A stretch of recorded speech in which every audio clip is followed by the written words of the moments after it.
So guys, for the first step, you want to head over to search and then type in Task Manager. Click on it.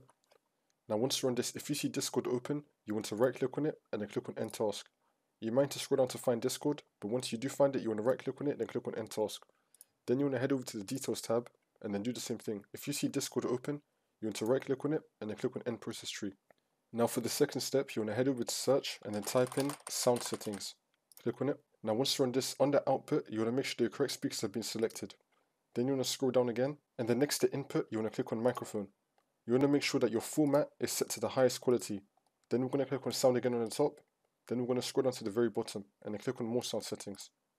And now once you're on this, under the Playback tab, you want to make sure that your speakers have been set as a default device. So you want to click on it, and then click on Set Default. Then the green tick will appear right here.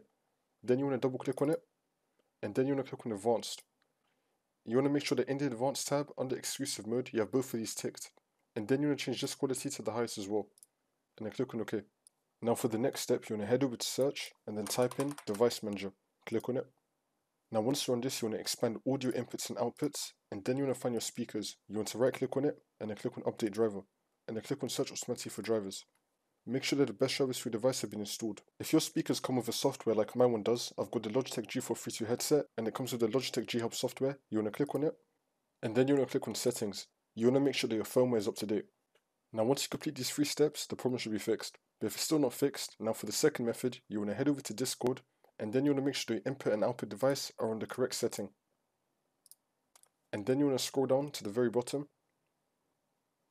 And then you want to change your audio subsystem to Legacy, which will then relaunch Discord, see if that fixes your problem. If the problem is still not fixed, then we're going to head over to search and then type in Add or Remove Programs. Click on it.